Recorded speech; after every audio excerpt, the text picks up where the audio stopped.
Traders diary में स्वागत है आपका। नमस्कार, मैं हूं आशीष चतुर्वेदी और नमस्कार, मैं हूं वरुण दुबे। और ट्रेडर्स डायरी शुरू करने से पहले रोज की तरह देख लेते हैं एक बार कि ग्लोबल संकेत कैसे। तो आशीष, आज तो ग्लोबल संकेत काफी डरावने हैं, काफी साफ दर्शा रहा है कि आज आपको एक तगड़ा ब्रेकडाउन जो है मार्केट्स में देखने मिलेगा।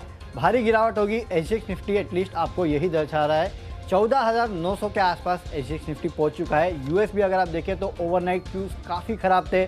डाउ, नैस्डैक, एसएनपी सब में भारी गिरावट देखने मिली। और जाहिर सी बात है कि अगर यहाँ पे आपकी बॉन्ड यील्ड्स बढ़ेगी तो उसका इम्पैक्ट तो देखने मिलेगा। और अभी देखिए खबर और एक आ रही है कि अमेरिका ने सीरिया पे एयर स्ट्राइक कर दिया है। तो ये लीजिए, आग में घी का काम। वैसे ही संकेत कमजोर थे, ऊपर से ये खबर जो है आपके मार्केट्स को और गिरा सकती है यहाँ से। तो मेरे ख्याल से इसके अलावा कुछ आपको देखने की जरूरत नहीं है, साफ समझ में आ रहा है आज तो गिरेंगे। आज तो संकेत खराब ही देखने को मिल रहा है। इनफैक्ट 2 दिन की लगातार तेजी के बाद अब जिस तरीके से खबरें आ रही हैं और अब तो बाजार में जो है गिरावट के बहाने ढूंढे जाएंगे। बॉन्ड यील्ड्स में तेजी है या कहीं ना कहीं आप देखिए फंडामेंटल स्ट्रेच्ड है, लेकिन एसजीएक्स निफ्टी जो है फिलहाल 2% की गिरावट दिखा रहा है, यानी गिरावट तो निश्चित देखने को मिलेगी। बड़ा सवाल ये होता है कि गिरने के बाद गैप डाउन तो ओपनिंग होगी, उसके बाद क्या हम संभलेंगे या फिर और गिरावट देखने। देखिए, मुझे वो फंडामेंटल रीजन समझ में नहीं आता गिरने का। अब यूएस में जो हो रहा है, बॉन्ड यील्ड्स बढ़ रही है, वो वहाँ बॉन्ड यील्ड्स क्यों बढ़ रही है? क्योंकि इकोनॉमी के हालात सुधर रहे हैं। बिल्कुल। अब जो हॉट मनी है वो बाहर जाएगा, नो डाउट, लेकिन इकोनॉमी के अगर हालात सुधर रहे तो आपकी आईटी और फार्मा कंपनीज तो वहाँ की इकोनॉमी पे डिपेंडेंट है, तो उसका इम्पैक्ट कहीं ना कहीं देखने मिलेगा। इसके लिए मुझे लगता है कि गिरावट होगी, शायद आज गिरे, आगे कुछ दिन और गिरे, लेकिन गिरावट में जो इकोनॉमी रिलेटेड स्टॉक्स है और जिनकी में ग्रोथ आएगी वहाँ खरीदने के अच्छे मौके हैं, ऐसा मुझे लगता है। अच्छा, एक बात तो साफ है कि आज का सेशन जो है ट्रेड करने के लिए काफी ट्रिकी होगा, लेकिन हमने थोड़ी सी आपकी सहायता करने का प्रयास किया है। जो फोकस लिस्ट है वो तैयार है, शुरुआत कर लेते हैं। पहली कैटेगरी होती है कैश का स्टॉक, और यहाँ पर सरकारी कंपनीज पर जो फोकस है वो लगातार बना हुआ है। भारत डायनेमिक्स यहाँ पर स्टॉक में बीडीएल खरीदारी करनी है। चार्ट स्ट्रक्चर बहुत शानदार है, कंपनी के फंडामेंटल्स बेहतर हैं। हर बार ये कहता हूँ कि जिस तरीके से हमारे पड़ोसी देश हैं, डिफेंस पर आगे जाके खर्च करना ही पड़ेगा। इन स्टॉक्स को आपको अपने जरूर रडार पर रखना चाहिए। बीडीएल 370 रुपए का लक्ष्य होगा, 350 का स्टॉप लॉस लगाइए। चलिए, तो डिफेंस पे आप बेट कर रहे हैं, मैं बेट कर रहा हूँ फर्टिलाइजर स्टॉक्स पे। वैसे भी पिछले कुछ दिनों में आप देख रहे हैं कि फर्टिलाइजर स्टॉक्स में किस तरह की तेजी देखने मिली है।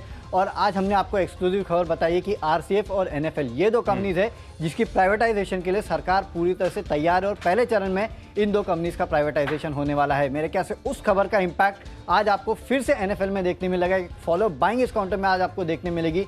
इसके लिए यहाँ खरीदारी करके चलेगा 47.25 के लक्ष्य के लिए 44 का आपको एक स्टॉप लॉस रखना है। इनफैक्ट एनएफएल और आरसीएफ दोनों ही काउंटर जो है उनमें आपको खरीदारी करके चलना चाहिए। एनएफएल मेरा बेट है।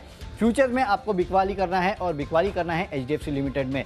देखिए, फिलहाल जो बिकवाली हो रही है वो एक साफ समझ में आ रही है कि एफआईआर जिनने खरीदा था कहीं ना कहीं वो अपनी पोजीशन थोड़ी बहुत हल्की करेंगे। इनफैक्ट पिछले कुछ दिनों से अगर आप देखेंगे तो एफआईआर के आंकड़े वैसे नहीं है कि जैसे आपको जनवरी या दिसंबर में देखने मिलते थे।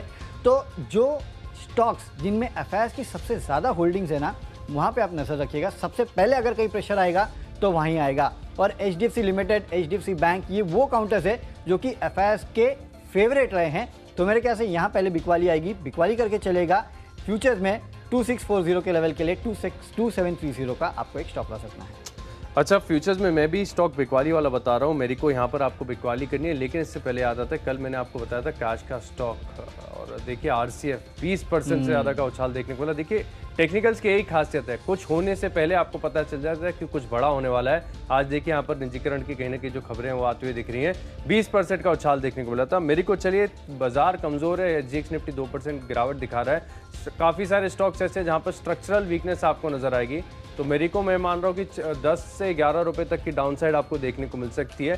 स्टॉप लॉस आपको बहुत टाइट लगाना है, 413 रुपए का शॉर्ट पोजीशन लेंगे मेरी को के अंदर। चलिए, जो अगली कैटेगरी है यहाँ पर मैं एक बैंकिंग स्टॉक्स में बिकवाली करना चाहता हूँ ऑप्शंस के माध्यम से। कोटक महिंद्रा बैंक, इसके ऑप्शंस लेने, हालांकि मन तो मेरा था कि मेरे को ऑप्शन दूं, लेकिन मेरे को ऑप्शंस में अगर आप देखें ना तो इतना लिक्विड है नहीं। कोटक महिंद्रा बैंक कंपेरेटिवली काफी बढ़िया लिक्विड है। 1880 रुपए का जो पुट ऑप्शन है ना, यहाँ पर आप खरीदारी कीजिए। मैं मान रहा हूँ कि एक बढ़िया आपको गिरावट देखने को मिल सकती है दिन के दौरान। वैसे भी अगर आप देखें ना तो कोटक महिंद्रा बैंक ने अब तक बैंकिंग स्पेस की जो तेजी है इसमें परफॉर्म नहीं किया है।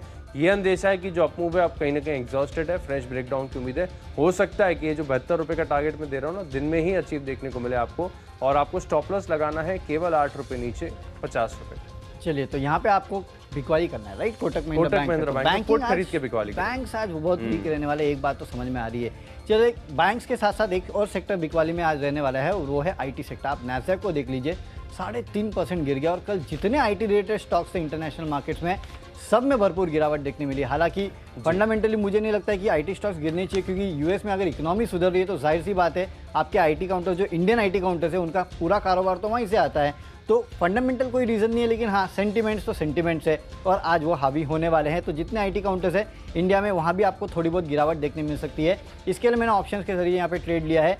जो इन्फोसिस का 1260 का पुट ऑप्शन है, वहाँ पे आप खरीदारी करके चलेगा। 40 के लक्ष्य आपको देखने मिलेंगे। 30 रुपये का आपको एक स्टॉप लॉस भी रखना है। चलिए बात करते हैं अगली कैटेगरी, जो कि है टेक्निकल कैटेगरी। और टेक्निकल कैटेगरी में एक फार्मा काउंटर है जहाँ पे आपको खरीदारी करना है। इनफैक्ट आज तो दो ही स्पेस शायद थोड़ी बहुत आपके जो पैसे पार्क कर सकते हैं आप, दो ही स्पेस है, एक तो फार्मा और एक एफएमसीजी। आईटी क्योंकि नैस्डैक में गिरावट होगी तो थोड़ा डर लग रहा है, नहीं तो ये जो सेफ हेवेंस है, थोड़े बहुत डिफेंसिव्स है, वहीं पे आपको कहीं ना कहीं बैट करना है। और इसके लिए सिप्ला पसंद आता है, टेक्निकली अच्छा लगता है। यहाँ पे आप खरीदारी करके चल सकते हैं। अच्छा प्राइस वॉल्यूम एक्शन देखने मिल रहा है। 800 के स्टॉप लॉस के साथ खरीदारी कीजिएगा। 840 का आपको टारगेट आज देखने मिल सकता है। 809 के आसपास ये काउंटर आज ट्रेड कर रहा है। तो लंबे समय के बाद ये टेक्नोपिक ये कैटेगरी जो होती है ना, यहाँ पर मैंने कोई स्टॉक बिकवाली वाला चुना नहीं, तो मुझे याद नहीं आता कि आखिरी बार मैंने कब बिकवाली वाला स्टॉक दिया था। इनफैक्ट सभी स्टॉक जो मैं दे रहा हूँ लंबी अवधि के हिसाब से दे रहा हूँ, लेकिन माइंट्री ये स्टॉक लगातार मेरे रडार पर बना हुआ है और मेरे को लग रहा है कि आईटी स्टॉक्स में बढ़िया गिरावट देखने को मिल सकती है। माइंट्री इससे पहले भी मैंने आपको बताया था, एक ब्रेकडाउन आपको देखने को मिल सकता है दिन के दौरान। 1575 रुपये के लक्ष्य के लिए आप इसमें शॉर्ट पोजीशन लेंगे। 1575 टूट गया तो हो सकता है कि और भी गिरावट देखने को मिले। तो ट्रेड जैसे ही आपके फेवर में आता है तो अपने आप स्टॉप लॉसेस जो है ट्रेल करके चले। स्टॉप लॉस आपको लगाना है अपने क्लोजिंग के हिसाब से। आप देख लीजिए कि आज ओपन कैसे हो, क्योंकि 1615 के आसपास मैं सजेस्ट करो कि जैसे ही स्टॉक आपके विपरीत जाए आप अपनी पोजीशन जो है क्लोज कर लीजिए। चलिए, तो टेक्निकली माइंट्री जो है वो कहीं ना कहीं वीक लग रहा है और काफ़ी समय बाद टेक्निकल कॉल जो बिकवाली का आशीष ने दिया है, तो आई डेफिनेट की बिकवाली आज प्रेशर देखने मिलेगा इस काउंटर में। टेक्नोपिक तो हमने डिस्कस कर ली, लेकिन अगली कैटेगरी है फंडा पिक और यहाँ पर जो है खरीदारी करनी है steel stock, Tata steel BSL में। जिस तरीके से अधिग्रहण के बाद पूरा एक रिवाइवल देखने को मिला है और लगातार हर बार मैं एक ही चीज़ कहता हूँ कि कमोडिटी साइकिल और खासतौर पर मेटल स्टॉक्स पर आपको ध्यान रखना है। यहाँ पर काफ़ी स्ट्रॉन्ग ब्रेकआउट है। टाटा स्टील नहीं है स्टॉक का नाम, टाटा स्टील बीएसएल है। और यहाँ पर जिस तरीके का चार्ट का स्ट्रक्चर और पूरा मूड माहौल बहुत ज़्यादा पॉजिटिव है। और इनफैक्ट अगर आज यहाँ पर थोड़ी सी गिरावट आती है तो अच्छा ही होगा, आप निवेश थोड़े निचले स्तर पर कर सकते हैं।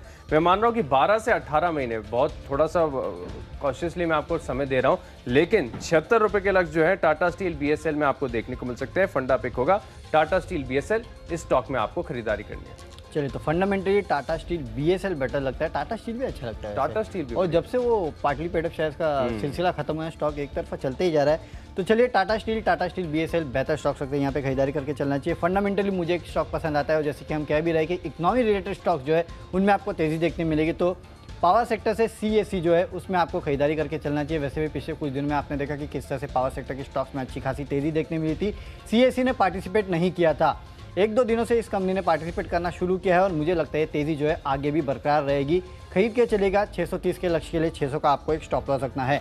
अब बात करते हैं इन्वेस्टमेंट पिक की और इन्वेस्ट आपको करके चलना है बीएचईएल के काउंटर में। हाँ, आपसे लगातार कह रहे हैं कि जो इकोनॉमी रिलेटेड स्टॉक्स है वहाँ पे खरीदारी करके चलिए। आपको मैंने केसी इंटरनेशनल बताया था, एलएनटी बताया था और देखिए उन स्टॉक्स में किस तरह की तेज़ी देखने मिली है। सीमेंस भी मैं आपको बता चुका हूँ। अब बारी बीएचईएल के। वैल्यूएशंस काफ़ी अच्छे लगते हैं और लगता है कि इन लेवल से इस काउंटर में अच्छी खासी तेज़ी देखने मिलेगी। कंजर्वेटिव टारगेट है 60 रुपये का, लेकिन एक्चुअल टारगेट देखें ना तो जब मैं लोगों से बात करता हूँ तो लोग अब इस काउंटर पे 100 रुपये का टारगेट देने लगे। और आशीष, एक बड़ी बात है, आज आप कोई भी न्यूज़पेपर निकाल के देख लीजिए, पिछले कुछ दिनों से हर एक न्यूज़पेपर पे एक स्टोरी जरूर मिलेगी आपको इलेक्ट्रिक व्हीकल की। बिल्कुल। और अगर चार्जिंग स्टेशन कोई लगाएगा तो वो ये कंपनी है, इसके नज़र में रखिए इस काउंटर को। यहाँ से दुगना होने की भी दमखम ये काउंटर रखता है। चलिए, निवेश के लिहाज से मुझे पसंद आ रही है एमएनसी कंपनी 3M इंडिया। इस स्टॉक में आपको खरीदारी करनी है। देखिए, बहुत ही नो ब्रेनर स्टॉक है, लेकिन फिर भी हम पता नहीं क्यों ऐसे स्टॉक्स को इग्नोर कर लेते हैं। थोड़ा सा भाव के हिसाब से आपको महंगा लगता है, लेकिन जिस तरीके से मैं मान रहा हूँ कि कंपनी का पूरा कारोबार है। अच्छा, एक चीज़ मैं और पूछना चाहूँगा दर्शकों से कि कोई ये पता लगा के बताए कि कंपनी के पास प्रोडक्ट कितने हैं, इसके यूज़ कितने हैं। आप पता लगाकर आप हमें ट्वीट भी कर सकते हैं, हैशटैग ट्रेडर्स डायरी का भी इस्तेमाल कर सकते हैं और देखते हैं कि कितने दर्शक जो है सही जानते हैं कि कंपनी के पास प्रोडक्ट एक्चुअली में कितने। इसका जवाब जो है मैं आपको सोमवार को दूंगा, अभी नहीं दूंगा। फास्टैग के पीछे जो ग्लू रहता है, उस पर जो पेपर चिपका रहता है, वो भी 3M का रहता है। अरे 3M इंडिया, आप देखिए मेडिकल बैंडेजेस में 3M इंडिया है। अब इसकी चर्चा करने बैठेंगे ना बहुत लंबा समय लग जाएगा। कंपनी बहुत बेहतरीन है, कंटिन्यूस कंपाउंडर है। ये स्टॉक ऐसा है ना कि आपको अपने पोर्टफोलियो में एक बार रखना तो चाहिए। क्वांटिटी आप अपने हिसाब से डिसाइड कर लीजिए, लेकिन फोकस इसमें जरूर रखिए। कंजर्वेटिव लग दे रहा हूं, पहले कह रहा हूं 28,800, लेकिन इससे कहीं ज्यादा पोटेंशियल है। 1 साल का समय देंगे, हो सकता है कि बहुत बढ़िया रिटर्न आपको 3M इंडिया में देखने को मिले। चलिए, जो अगली कैटेगरी है खबरों के दम पर, उसके और रुक करते हैं। और यहाँ पर मैंने छोटी सी बैंक चुनी, साउथ इंडियन बैंक। भाव के हिसाब से अगर आप देखें तो बहुत ही सस्ता है। 3M India 28,800, south Indian bank केवल 8 रुपए का स्टॉक है। 8 रुपए 90 पैसे के आसपास की क्लोजिंग है। खबर आते हुए देखिए कि कंपनी ने प्रेफरेंशियल अलॉटमेंट के जरिए जो है HDFC life, Kotak life, SBI life जैसे ICICI प्रूडेंशियल को शेयर अलॉट किए। करीब 28 करोड़ 30 लाख के आसपास के जो है शेयर्स अलॉट किए। अब देखिए, बैंक के लिए पैसा ही रॉ मटेरियल होता है। पैसा मिल जाएगा तो कहीं ना कहीं जो दिक्कतें वो खत्म होती हुई नजर आएंगी। इंट्राडे बेसिस पर मैं मान रहा हूँ थोड़ा सा बाजार कमजोर है, लेकिन उछाल देखने को मिल सकता है 9 रुपए 60 पैसे के लक्ष्य के लिए। और स्टॉप लॉस लगाइए 8 रुपए 60 पैसे का। चलिए, तो साउथ इंडियन बैंक में खरीदारी करके चलेगा और खरीदारी आपको करना है इन्फो एज में। देखिए, वैसे तो आज इस कंपनी के लिए भी दिन खराब है, क्योंकि अगर मार्केट गिरेगा तो शायद इसमें गिरावट देखने मिलेगी। इसके लिए स्टॉप लॉस जो है वो काफ़ी स्ट्रिक्ट रखना। अब खबर ये आ रही है कि जोमेटो ने अपने जो डिलीवरी पार्टनर्स हैं उनके साथ कहीं ना कहीं एक एडजस्टमेंट किया है, क्योंकि फ्यूल प्राइस जो है वो बढ़ रही है। और इस एडजस्टमेंट के चलते इस कंपनी की जो ओवरऑल रेवेन्यूज और प्रॉफिट है उसमें करीब 7 से 8% के आसपास की बढ़ोतरी देखने मिलेगी। तो इस खबर के चलते आज आपको शायद इन्फो एज में थोड़ी बहुत तेज़ी देखने मिल सकती है। 5050 के टारगेट के साथ खरीदेगा, लेकिन 4900 का स्टॉप लॉस रखे हुए। स्टॉप लॉस काफ़ी स्ट्रिक्ट रखना। दिन खराब होते तो ऐसे स्टॉक्स गिरते भी हैं, लेकिन खबर है तो उसका इंपैक्ट भी शायद आपको देखने मिल सकता है। चलते हमारी आखिरी कैटेगरी जो कि है माई चॉइस की कैटेगरी, और यहाँ पे तीनों के तीनों बिकवाली के कॉल्स है। सबसे पहले तो वेदांता का फ्यूचर जो है वहाँ पे बेच के चलेगा। यहाँ पे आपको प्रेशर जो है साफ देखने मिलेगा। हाई बीटा काउंटर्स है, यहाँ पे प्रेशर होगा। 204 के लक्ष्य के लिए बिकवाली कीजिएगा। 215 का आपको स्टॉप लॉस रखना है। श्रीराम ट्रांसपोर्ट फाइनेंस, यहाँ पे भी आप बिकवाली करके चल सकते हैं। अच्छी खासी FII होल्डिंग है, तो जो हाई FII होल्डिंग वाले स्टॉक्स है वहाँ पे आप बिकवाली कर सकते हैं। तो उसमें एक ये भी है। 1350 के टारगेट के लिए यहाँ पे बिकवाली कीजिएगा। 1420 का आपको स्टॉप लॉस रखना है। और आखिरी है L&T टेक, यहाँ भी फ्यूचर में बेचेगा। हालांकि फ्यूचर में अभी आपको नहीं दिखेगा, जब मार्केट खुलेगा उसके बाद दिखेगा, क्योंकि आज से ये फ्यूचर में आने वाला है और दिन खराब है। वैसे भी फ्यूचर में जब जब ये स्टॉक्स आते हैं, जो नया एंट्रेंस आते हैं, उनमें गिरावट होती है। और आज वैसे भी गिरने का ही दिन है। 2570 के लक्ष्य के लिए आप यहाँ बिकवाली कीजिएगा। 2660 का आपको स्टॉप लॉस रखना है। अच्छा, माई चॉइस कैटेगरी में मेरे पास भी तीनों स्टॉक जो है ना बिकवाली के। खरीदारी का फिलहाल कंफर्ट नहीं है, आगे देखेंगे। DLF ये स्टॉक मैंने आइडेंटिफाई किया। देखिए, कुछ खराबी नहीं है स्ट्रक्चरल, अगर आप देखेंगे तो बहुत बढ़िया। इनफैक्ट मैं मानता हूँ कि अगर किसी को निवेश करना है तो आज निश्चित तौर पर मिले तो खरीदारी करें। लेकिन मोमेंटम ट्रेडर्स यहाँ पर शॉर्ट बनाकर जो है पैसा कमा सकते। 316 के आसपास की क्लोजिंग है। स्टॉक में एक तरफा रैली देखने को मिली। अब जैसे में जब SGX निफ्टी करीब 2% नीचे खुलने के संकेत दे रहा है, तो स्वाभाविक है कि ऐसे स्टॉक्स में आपको बिकवाली का प्रेशर साफ देखने को मिलेगा। 305 रुपए के लक्ष्य के लिए आप बिकवाली कीजिए और स्टॉप लॉस लगाइए बहुत टाइट 318 320, क्योंकि हम ट्रेंड के अगेंस्ट जा रहे हैं। सिमिलरली अगर देखा जाएगा तो TVS मोटर्स कुछ खराब ही नहीं है, लेकिन खाली जो मोमेंटम है उसको हम प्ले कर रहे हैं। तो TVS मोटर्स में भी आप फ्यूचर्स में बिकवाली करेंगे, शॉर्ट पोजीशन लेंगे। 583 रुपए के लक्ष्य के लिए आप यहां पर बिकवाली कर सकते हैं। स्टॉप लॉस आपको लगाना होगा 601 रुपए का। और मैं मान रहा हूं कि ऑटो स्टॉक्स में भी अगर आप देखें तो कहीं ना कहीं ऊपरी तरफ से प्रॉफिट बुकिंग देखने को मिल सकती है। आखिरी स्टॉक है मेरी लिस्ट में टोरेंट फार्मा। यहाँ पर भी अगर आप देखें ना तो इसका जो स्ट्रक्चर है बहुत ज़्यादा डिस्ट्रक्टिव नजर आ रहा है। लगातार इस स्टॉक में वीकनेस देखने को मिल रही है। बाजार में तेजी थी, फार्मा चला, तभी भी ये स्टॉक नहीं चला।